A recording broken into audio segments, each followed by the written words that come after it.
All right, viewers, let me also welcome our next two guests. I have Rajat Sethi, political analyst, Sanjay Jha, political analyst. Rajat Sethi, 2 minutes time on why you think that the time of the Waqf Amendment Bill has come.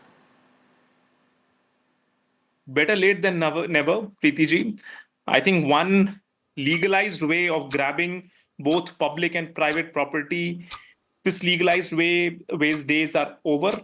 We will see a new bill which will take away these provisions which were there in the old bill, which were patently illegal, patently against natural justice.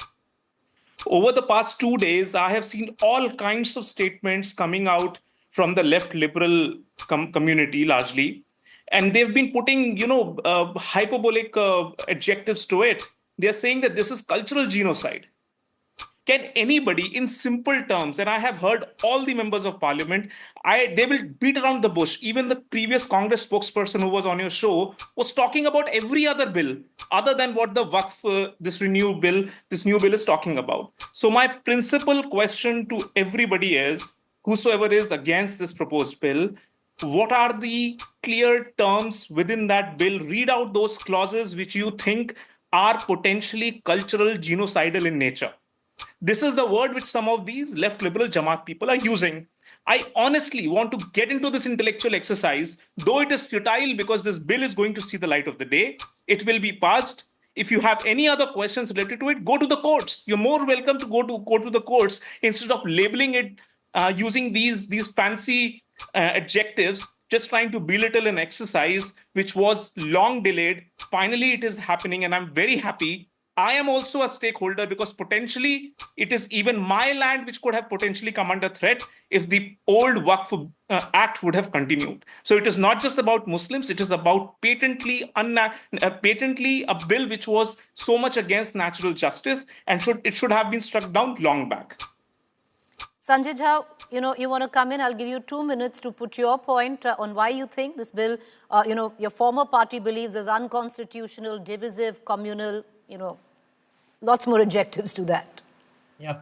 Preeti, I believe that the right-wing ecosystem, you had one of the representatives speaking right now, is aware of how ever since Mr. Modi became Prime Minister, the minorities, 200 million citizens of India, who, by the way, vote in Indian elections, are being treated as second-class citizens. This context is very critical to this debate. Whether it's CAA, the violent mob lynching deaths that we have seen, which should shame us as a country, whether it is vote jihad, love jihad, land jihad, ghar wapsi, we have seen bulldozer justice. I would request the eminent speaker who spoke before me to read what the Supreme Court had to say and what happened in Prayagraj to understand what a shame we have become. And I think there has been a very orchestrated attempt to marginalize Muslims for a long time. The Waqf Board amendment is a manifestation of that political intent. Why are people so apprehensive and having so many concerns over the bill?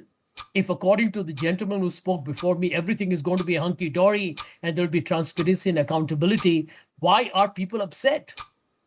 Why should they be? After all, it is in their interest, right? Well, there are reasons, Preeti, and I'll outline a few. Number one, it is a notion being floated that the Waqf boards are religious bodies. They're not. They're actually statutory bodies under the government already. Number two, you have a district collector or a DM who will be empowered to take calls, and they have actually made, therefore, the Waqf board weaker. Why is it that suddenly you've got to find non-Muslims who will be part of the Waqf boards? How are they the stakeholders? So there is a blatant attempt here to try and make the Muslims feel more insecure and to tell them that, listen, in this country, we are in power and we will do exactly what we wish. All right. I'll give you 1 minute each. Rajat Sethi, you want to come in for a rebuttal? So as I had predicted, Preeti ji, you would see all the detractors of this bill beat around the bush and won't point out specific clauses in the bill, in the proposed amendment, which you can draw a conclusion that this bill is a cultural or a religious genocide of Muslims. I didn't hear a single line to that effect.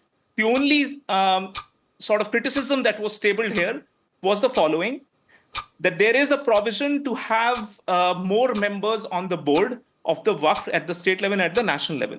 These are not random members. These are members who belong to the judiciary at various levels to be part of that. Why is that wrong? You are trying to make a tribunal or a quasi-judicial body wherein the Waqf can claim and there is no challenge to those. Can't you have judicial members onto that? Where is that tantamount to a genocide? Tell me that. Okay. Sanjay Jha, 1 minute, and that's all the time we have for. Your time begins now. Go ahead, sir. Yeah, since he mentioned the word genocide, let me just remind him that there have been congregations, religious congregations, that have called for the genocide of Muslims. So if they are worried today, this government has a lot to explain for. Now let's get technical. Why is it that, the government is one of the biggest encroachers where there are disputes and litigations on Waqf property?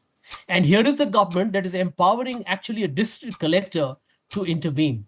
That, by the way, is a technical point, my dear friend. The second point, why do you need non-Muslim members at all? I mentioned that earlier. Obviously, you chose to be blind because it doesn't suit your narrative. Number three, why are survey commissioners, once again, going to be replaced by district collectors? Everything out here has got a very warped kind of a thinking. And the last one, they tell you that they should be made more profitable. These are religious charitable donations. It's not about profit. It's about welfare. It's about redistribution. Understand the basic common sense of what you should be talking about. Okay, that's all the time I have for now. Apologies, I can't go back for another rebuttal.